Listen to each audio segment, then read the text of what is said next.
Defesa de mérito. Nós já vimos as questões técnicas que podem ser objeto da defesa.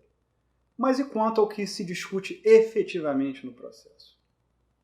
Alguns dos pedidos mais comuns na Justiça do Trabalho incluem horas extras, diferenças salariais decorrentes de norma coletiva, equiparação salarial, desvio de função, reenquadramento, diferenças de comissões, acidente de trabalho, doença ocupacional, reintegração, reconhecimento de vínculo de emprego, dano moral e assédio moral. Muitas dessas situações elas são resolvidas pela prova documental. Se o reclamante diz que não recebeu um reajuste salarial que está previsto em acordo coletivo ou convenção coletiva, tem que se olhar esse instrumento normativo para ver se esse reajuste está previsto lá de fato e se o pagamento desse reajuste consta dos contra-cheques. Em contrapartida, em outras circunstâncias, pode ser necessário recorrer à prova oral, ou seja, depoimentos das partes e de testemunhas. Seria o caso, por exemplo, de um trabalhador que alega ter sido agredido pelo seu gerente. Se não estiverem disponíveis gravações de áudio, vídeo, ou mesmo para complementar esse tipo de prova, as partes podem se valer de testemunhas. O escopo aqui é dar um panorama do processo e não ensinar a fazer uma contestação, o que vai ser objeto de outra aula. Mas, de qualquer forma, nós precisamos saber que, na defesa, a reclamada ela precisa expor a sua versão dos fatos e atacar, ponto a ponto, item por item, os pedidos formulados pelo reclamante. Como nós já vimos também, a petição inicial ela precisa apresentar uma narrativa dos fatos, ou seja, a história contada pelo reclamante, e também deve indicar os pedidos. Se nós tivermos na petição inicial apenas a narrativa dos fatos, a chamada fundamentação, a história que o reclamante conta, mas ele não apresentar nenhum pedido relativo a essa parte da história que seja, não vai poder haver condenação. Outro aspecto da contestação é que, havendo verbas a compensar, por exemplo, o reclamante está pedindo horas extras, mas parte dela já foi paga. Então tem que haver um requerimento específico na defesa para a dedução desses valores já pagos.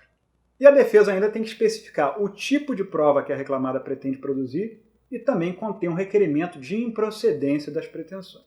Isso é claro se a reclamada não estiver reconhecendo a procedência dos pedidos de forma total ou parcial. Quem tem que provar o quê? O ônus da prova é um ponto de imensa relevância para que nós possamos compreender como o processo se desenvolve.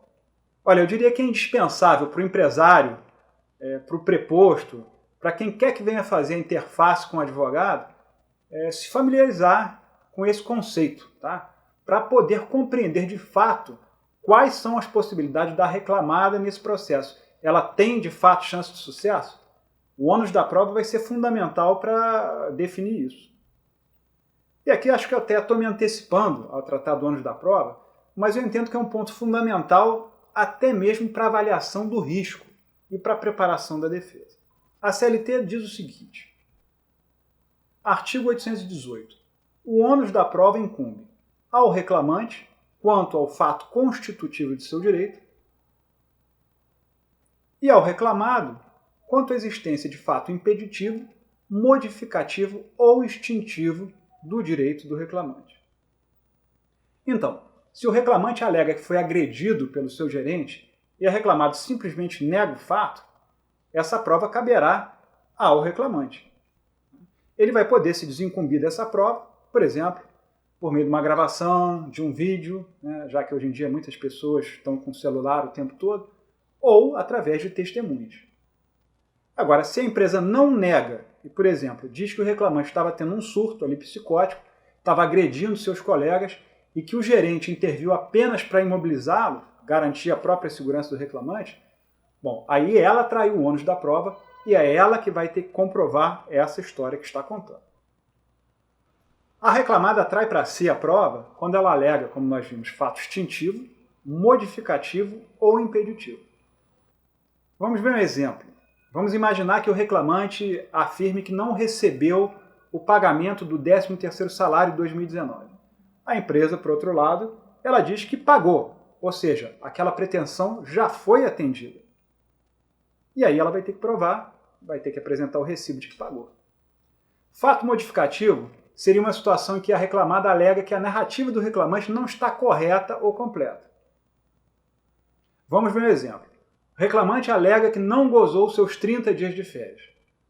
A empresa, por outro lado, ela diz não, ele não gozou de fato 30 dias, mas ela explica que isso não ocorreu porque as férias foram reduzidas em decorrência de faltas, e isso tem previsão no artigo 130 da CLT. Já o fato impeditivo, ele representa um obstáculo para que a pretensão possa ser atendida. Vamos ver um exemplo também. O reclamante, ele alega fazer jus às horas extras, mas a empresa diz o seguinte, isso não era possível receber horas extras, no caso desse reclamante, já que ele ocupava um cargo de confiança. Esses conceitos se combinam com a circunstância de que a empresa é obrigada a manter certos documentos, como, por exemplo, recibos salariais e controles de ponto para aquelas empresas que têm mais de 20 empregados. Mas vamos desenvolver essas ideias um pouco. Se o reclamante, por exemplo, afirma que não recebeu salários, a empresa não pode simplesmente dizer que pagou. Ela vai precisar apresentar os recibos salariais assinados, mas também, por exemplo, pode se desincumbir desse seu ônus da prova, apresentando ali comprovante de depósito bancário. Se o autor da ação alega não ter recebido por horas extras trabalhadas, como a gente já falou, a empresa tem que apresentar os controles de ponto que ela está obrigada a manter. Se ela não conseguir produzir esses documentos no processo, ela vai poder ser declarada confessa na forma do artigo 400 do CPC. Sobre a confissão, nós vamos falar com mais detalhes à frente. Vejam, o ônus da prova, a distribuição do ônus da prova é uma matéria vasta, técnica, e não se esgota apenas nesses exemplos que nós estamos tratando aqui. Considerando o caráter prático desse nosso curso, nós não vamos aqui nos aprofundar em todos esses desdobramentos. Vamos, no entanto, ver alguns possíveis desenvolvimentos. O reclamante alega ter prestado horas extras que não foram pagas. A empresa nega que o horário narrado na petição inicial seja verídico e alega que não houve trabalho extraordinário. Ela junta nos autos os controles de frequência para comprovar o alegado e assim ela se desincumbiu do seu ônus quanto à prova. Aí vem o reclamante, ele se manifesta sobre os documentos e alega que eles não são verídicos, ou seja, aqueles horários não correspondem à realidade. Nesse caso, então, ele atrai para si o ônus da prova, o ônus de comprovar o horário que ele está informando na petição inicial. E vai requerer para isso, ao juízo, que seja ouvido o depoimento pessoal da empresa e de testemunhas. Vamos ver uma outra situação. A empresa nega que o horário que o reclamante está declinando na petição inicial seja verídico e junta os controles de ponto. Agora, esses controles são falhos, tá? São chamados controles britânicos, não tem flexão nos horários. Todo dia mesmo horário de entrada, todo dia mesmo horário de saída. Então, esses controles, conforme o entendimento que já é consagrado pelo TST, eles não têm validade como prova. Mas também, de acordo com o TST, o entendimento que está na súmula 338, a reclamada pode se valer de prova testemunhal para sanar uma eventual deficiência desses controles de ponto. Aí, nesse caso, ocorre o que a gente chama de inversão do ônus da prova. Essa matéria, como vocês estão vendo, pode ter desdobramentos complexos e o que é importante aqui é que sempre se tem uma orientação dada pelo advogado. Nós vamos ver agora quais são as provas mais frequentemente produzidas no processo trabalhista.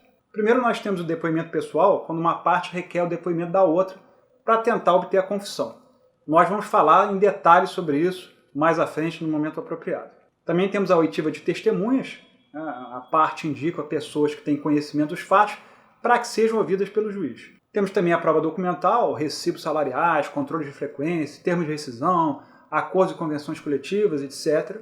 Temos a prova técnica, perícias para apuração de insalubridade ou periculosidade, ou também para apuração de nexo causal, no caso de doença ocupacional ou profissional. Também há perícias contábeis.